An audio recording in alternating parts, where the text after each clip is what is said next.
Helo, Sharon Gilbert ydw i, a fi ydy'r cadeirydd newydd y Canolfan Gwasanaethau Cyhoeddus Digidol. Ac ar yr 20 o Fedi, da ni wedi cynnal ein cyfarfod cyntaf ers ein apwyntiad am mis Gorffennaf.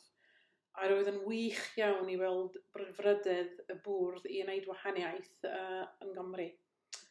Fel bwrdd newydd, roedd yn bwysig i ni drafod ffyrdd o weithio efo'n gilydd i wneud un dîm, exec a non-exec, o safon uchel dros y tair mlynedd nesaf. Aethom ni drwy'r ymrwmiadau sydd wedi eu hamlinellu yn eu amodau gorchwel a dechrau cofnodi ein anghenion am y math o wybodaeth rheoli da ni eisiau ei gweld. I helpu ni fesur ein perfformiad yn erbyn ein amcanion presennol, ond hefyd i ddarparu data gwerthfawr i'r dyfodol. Da ni'n awyddus i ddod i adnabod gweithio tîm CDPS hefyd, yn enwedig tra mae'r tîm yn tyfu, ac i gael syniad gwell o'r gwaith sydd wedi cychwyn yn barod.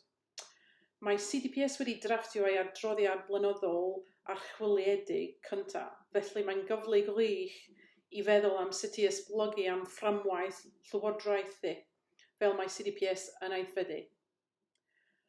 Rydym wedi sefydlu pwyllgor archwilio addysg newydd hefyd. A Neil Pryor sydd wedi bod ar bwrdd CDPS ers y dechrau sydd yn cadeirio.